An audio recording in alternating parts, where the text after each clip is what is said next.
अब हम लोग इसी चैप्टर का द स्टेट गवर्नमेंट के जो पार्ट 2 है उसको पढ़ेंगे। गवर्नर के बारे में बता रहे थे कि गवर्नर 5 साल के लिए अपॉइंट होते हैं और प्रेसिडेंट द्वारा।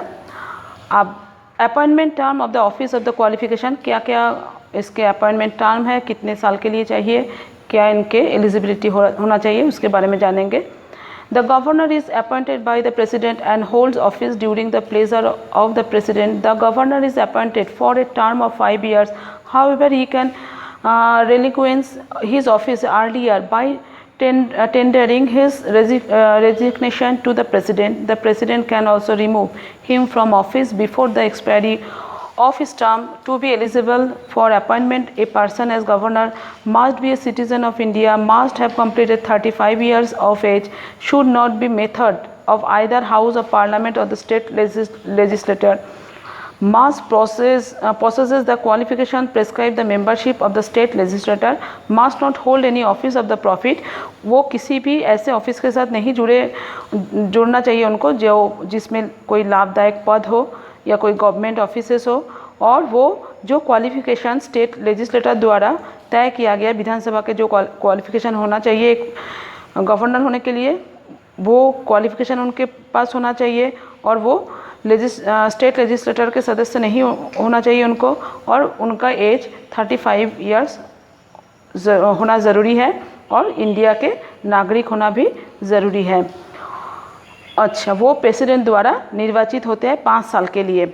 हाँ, वो अपने पद में रिज़ाइन दे सकते हैं, अगर वो प्रेसिडेंट के पास अपना इस्तीफा पेश कर सकते हैं। अगर प्रेसिडेंट उनको चाहे तो उनको रिमूव भी कर सकते हैं 5 साल के पहले, अगर प्रेसिडेंट अगर चाहेंगे तो।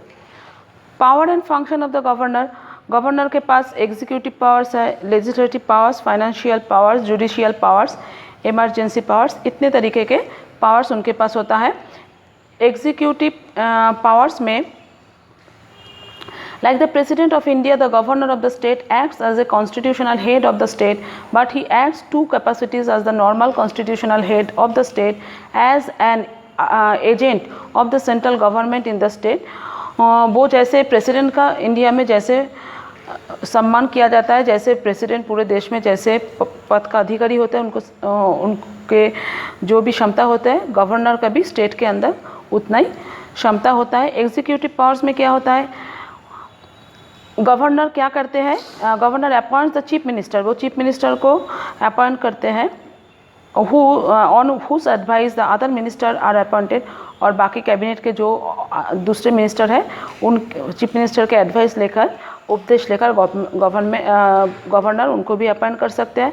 ही अपॉइंट्स द एडवोकेट जनरल, वो एडवोकेट जनरल को chairman, members of the state public service commission, state public commission के पब्लिक सर्विस कमीशन के चेयरमैन को वो अपॉइंट कर सकते हैं, उसके एडवोकेट जनरल को। He is consulted by the president while appointing judges of the state high court, वो प्रेसिडेंट के साथ कंसल्ट करके, बातचीत करके, वो जो स्टेट के जो हाई कोर्ट के जज होते हैं उनको अपॉइंट कर सकते हैं। It is the duty of the chief minister of the communicate the governor all decision of the council of minister regarding the administration of the state. The chief minister is also required to furnish such information as the governor may call for. Chief minister के साथ बातचीत करके वो council of minister के लिए, जो उनके मंत्री परिषद है उन स्टेट के, उनके शासन व्यवस्था के बारे में भी वो क्या कर सकते हैं, आलाप आलोचना करके उस काम को लागू करवा सकते हैं। और उनका एक ड्यूटी होता है कि चीफ मिनिस्टर के साथ जो बाकी मिनिस्टर है उनको संपर्क बनाए रखना, और स्टेट को सही तरह से चलाने की जिम्मेदारी भी गवर्नर का होता है, चीफ मिनिस्टर के साथ या मुख्यमंत्री के साथ हाथ मिला के। उनके जो लेजिस्लेटिव पावर्स है उसमें क्या है, bills become an act only if sign by the governor, कोई भी बिल तभी उस आइन बनेगा जब वो उसमें साइन करेंगे। उस बिल में, बिल होता है कि किसी भी जगह के लिए, मतलब कोई आइन कानून लगाने के लिए जो पहले संसद में सदन में पेश किया जाता है उसके बारे में, उसी को बिल कहा जाता है। कोई नियम, governor can even dissolve the state legislative assembly on the advice of the chief minister. वो जो विधानसभा है उसको भंग कर सकते हैं चीफ मिनिस्टर के सुझाव लेके। Governor summons the session of the state legislator. Governor state legislator के को जो सेशन है, अधिवेशन चलता है, उसको बुला सकते हैं। 1/6 of the members of the legislative council are appointed by the governor. 6 भागों में से 1 भाग सदस्य जो लेजिस्लेटिव काउंसिल के हैं वो गवर्नर खुद अपॉइंट कर सकता है। गवर्नर कैन ऑल्सो प्रोलॉन्गेटेड ऑर्डिनेंस, और कोई भी अध्यादेश वो जारी कर सकते हैं। और फाइनेंशियल पावर में क्या होता है, no money bill can be introduce in the Vidhan Sabha without the period approval by the governor.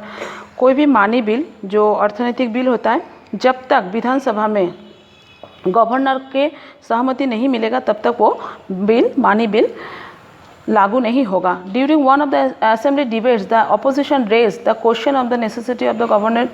while replaying his debate, Rajaji, chief minister of the Madras state, said governor was like a firefighting vehicles. So long as there was no fire, the fire engine would be idle, but they would be pressed into the service if there was a fire. वो एक ऐसे engine के तरह है जो जिसमें अगर आग नहीं रहेगा, मतलब कोई ऊर्जा नहीं रहेगा, तो वो चल नहीं पाएगा और वो काम हो नहीं पाएगा। तो वो मेन इंजन के तरह होते हैं, एक तरह से कह सकते हैं। काम करने वाले मेन जो वो तो चीफ मिनिस्टर होते हैं, लेकिन सब कुछ उन्हीं के परमिशन लेकर ही करना पड़ता है स्टेट में जो कुछ होता है। The governor shall cause to be the let before the state legislator the annual financial statement budget showing the estimated receipts and expenditure of the year. जो बजट सालाना पेश होता है, मतलब एक राज्य को चलाने के लिए क्या खर्चा होगा, किस खाते में कितना पैसा जाएगा, ये सब हिसाब निकास के लिए एक क्या बनाया जाता है, एक बिल टाइप का बनाया जाता है जिसको बजट कहते हैं। तो वो क्या होता है, उसमें गवर्नर की सहमति बहुत ज़रूरी है। उनको दिखाया जाता है, उनको वो चीज़ समझाया जाता है और वो उसके बाद ही वो लागू होता है। द स्टेट लेजिस्लेटर में establish A contingency fund of the state. The set fund is placed at the disposal of the governor for the meeting of the unforeseen expenditure. और कोई भी ऐसा जो खर्चा होता है देश, मतलब राज्य के लिए, वो फंड उन्हीं के सहमति से रखा जाता है, इकट्ठा किया जाता है, और उसको किस खाते में व्यय किया जाएगा वो भी उनको बताया जाता है, और वो करने के लिए उनके परमिशन बहुत ज़रूरी होता है। जो जुडिशियल पावर होता है वो उसमें क्या आता है, the governor was the power of the grand pardon the suspend the sentences any person. वो अगर चाहते हैं तो किसी भी जो दोषी है उनको वो माफ़ कर सकते हैं, उसका सज़ा क्या कर सकता है, या तो रोक सकते हैं या मौकूफ़ कर सकते हैं, कम कर सकता है। This extend to matters with the respect which the state legislator makes law. मतलब ये जो राज्य के आइन कानून है उसके मुताबिक ही होगा। The appointments, posting and the promotion of district जज are made by the governor in the consultation with the high court has to be consulted by the president while making appoints of the जज of the high court. और high court के जो जज होता है वो president के निर्देश से और उनके साथ सुझाव करके गवर्नर उसको अपॉइंट करते हैं। डिस्ट्रिक्ट जज को भी अपॉइंट करते हैं। इमरजेंसी पावर, जो ज़रूरी क्षमताएं होते हैं, उसमें क्या होता है, the governor has the power to make a report of the president whenever he is satisfied that the situation has arisen in which government of the state cannot be carried on the accordance with the provisions of the constitution, thereby inviting the president to assume to himself the function of the government of the state or any of them. When the state is placed under the president rule, the governor acts representative of the president in the state and assume extensive power. और देश में अगर राज्य में कोई ऐसी situation आ जाए, ऐसे हालत हो जाए कि जिस समय देश मतलब स्टेट के जो स्टेट में कोई ज़रूरी अवस्था लागू करना होगा, तब वो प्रेसिडेंट के साथ आलोचना करके उसको लागू कर सकते हैं। उसके बाद चीफ मिनिस्टर जो आ रहे हैं, जो मेन हेड होते हैं एक स्टेट चलाने के लिए, उसके बारे में हम लोगों को जानना है।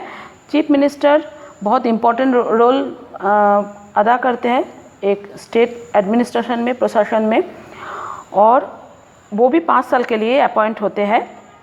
Chief minister is appointed by the governor of the state. State के गवर्नर उनको अपॉइंट करते हैं।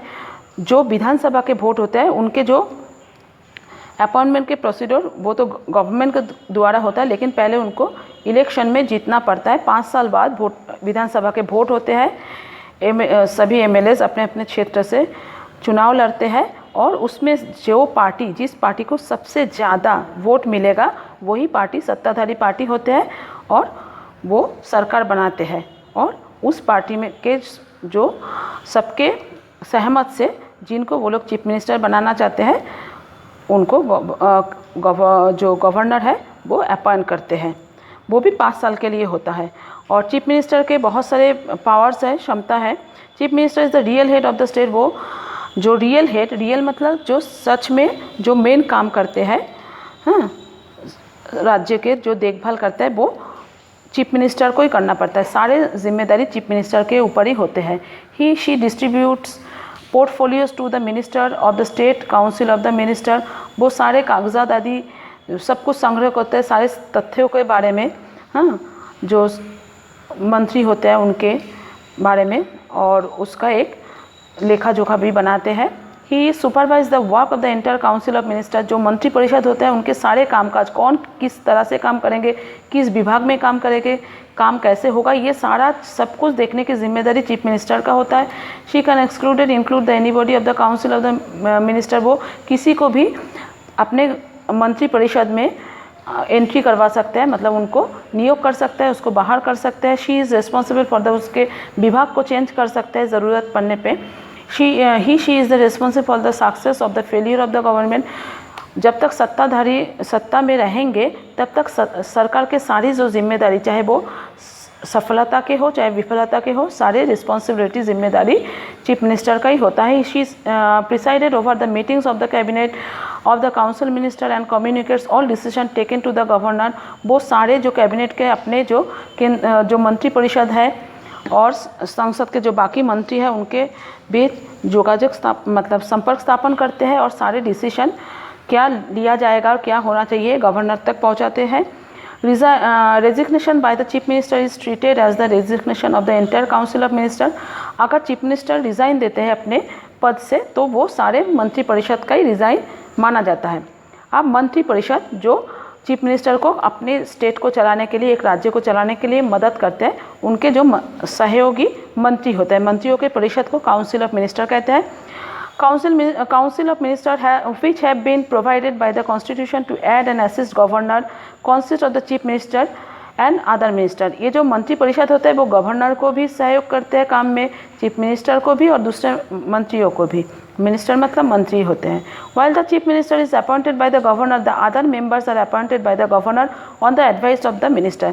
जैसे गवर्नर चीफ मिनिस्टर को अपॉइंट करते हैं वैसे बाकी मंत्रियों को भी गवर्नर ही अपॉइंट करते हैं चीफ मिनिस्टर के मतलब उपदेश पे। किसको काउंसिल ऑफ मिनिस्टर का क्या क्या उन लोगों का काम है और क्या उन लोगों के पास क्षमता होता है उसके बारे में जानेंगे। अच्छा, एक बात यह है कि जो मंत्री को मिनिस्टर के रूप में अपॉइंट किया जाएगा वो अगर संसद में अपने मेंबरशिप मतलब किसी जगह से जीत के नहीं आ पाएंगे, किसी क्षेत्र से, विधानसभा क्षेत्र से, तो वो मिनिस्टर नहीं रह पाएंगे। काउंसिल मिनिस्टर वो इस हर एक डिपार्टमेंट के जो हेड होते हैं वो कैबिनेट मिनिस्टर रहते हैं। अलग अलग डिपार्टमेंट, चाहे वो जैसे वाटर मिनिस्टर हो, रेल मिनिस्टर हो, सबके एक कैबिनेट मिनिस्टर, उनके एक प्रधानमंत्री मतलब मेन मंत्री रहते हैं। उनके साथ उनके सहयोग करने के लिए अलग अलग मंत्री रहते हैं। अलग अलग डिपार्टमेंट को देखभाल करने के लिए अलग अलग मंत्रियों के टीम रहता है। वो लोग क्या करते हैं, बहुत सारे पॉलिसीज़ को डिसाइड करते हैं कि किस तरह से वो पॉलिसी देश स्टेट के लिए लागू होगा, उसको कैसे लागू किया जाएगा, ये सारी जिम्मेदारी इस कैबिनेट मतलब काउंसिल ऑफ मिनिस्टर का रहता है। वो लोग लॉ, आइन कानून को मेंटेन करने के लिए कैसे मेंटेन किया जाएगा, देश के security of the life and property of the people of state, उस राज्य के लोगों के जीवन और संपत्ति का कैसे सुरक्षा किया जाएगा, ये सब जिम्मेदारी भी इन्हीं मिनिस्टर्स का रहता है। और जो all majors appointments of the state are made of the governor on the advice of the council minister. जो भी स्टेट में जो भी अपॉइंटमेंट होता है मिनिस्टर्स का वो इन्हीं मिनिस्टर के एडवाइस से, उपदेश से होता है। Majority of the bills are introduce in the legislator by the council of minister. जो बिल्स इंट्रोड्यूस होता है विधायन संसद में वो इन मिनिस्टर के मेजॉरिटी से ही होता है। मेजॉरिटी वोट अगर पड़ता है तभी वो बिल क्या होता है, लागू होता है। It's prepare the budget and decided the financial policy tax structure of the state. देश जो राज्य के जो बजट होता है, क्या सालाना खर्च होगा, क्या टैक्स लेने का क्या उसका परिकाठामो होगा, ये सब कुछ यही मंत्रिपरिषद तय करता है। अगर कोई स्टेट में कोई भी डिस्प्यूट होगा, मतलब कोई कमी आएगा, तो इसके बारे में डिस्कस करना, उसको सॉल्व करने की जिम्मेदारी भी इन लोगों का होता है। The executive is a part of the legislative. Some MLAs have dual responsibilities on the MLA and other minister. कुछ जो मिनिस्टर होते हैं, जो विधानसभा के जो मिनिस्टर होते हैं, उनके एमएलए कहते हैं, वो लोग एमएलए के रूप में भी काम करते हैं और उनको दूसरे डिपार्टमेंट भी दिया जाता है। और उसके बाद स्टेट सेक्रेटरीट होता है, जो सचिवालय होता है। ये सचिवालय के जो सीनियर ऑफिसर होते हैं वो आईएएस ऑफिसर होते हैं और उन लोगों का काम होता है कि कैसे एक स्टेट चलेगा, किस तरह से चलेगा, सारे जो परिचालना होता है स्टेट, सारे काम यही लोग करते हैं। ये लोग सुझाव देते हैं और इन्हीं लोगों के मत से कैसे काम करना होगा, किस तरह से काम करना होगा, किस विभाग में काम करना होगा, ये सब देखने की जिम्मेदारी सेक्रेटरीट डिपार्टमेंट का ही होता है। Each department of the ministry has who advise the minister to all policy and administrative matters of the department. हर पॉलिसी और जो भी मैटर्स होगा शासन व्यवस्था का, सब कुछ यही लोग एडवाइस करते हैं कि कैसे मतलब एक स्टेट को चलाना होगा। और वो लोग क्या करते हैं, चीफ मिनिस्टर को और बाकी सब मिनिस्टर को मदद करते हैं।